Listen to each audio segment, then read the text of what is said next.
హైదరాబాద్లో అక్రమ నిర్మాణాలపై మరోసారి కొరడా జుళిపించారు హైడ్రా అధికారులు.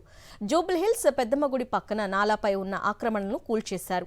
ఉదయం 6 గంటల నుంచే కూల్చివేత పనులు ప్రారంభించారు. 500 గజాలకు పైగా స్థలంలో అక్రమంగా నిర్మాణాలు చేపట్టినట్టు గుర్తించారు. దీంతో వాటిని తొలగించారు హైడ్రా అధికారులు.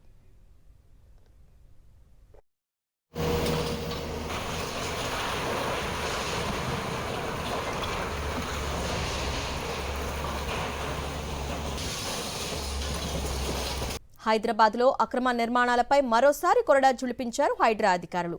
జూబ్లీహిల్స్ పెద్దమ్మగుడి పక్కన నాలాపై ఉన్న ఆక్రమణలను కూల్చేశారు. ఉదయం 6 గంటల నుంచే కూల్చివేత పనులు ప్రారంభించారు. 500 గజాలకు పైగా స్థలంలో అక్రమంగా నిర్మాణాలు చేపట్టినట్టు గుర్తించారు. దీంతో వాటిని తొలగించారు హైడ్రా అధికారులు.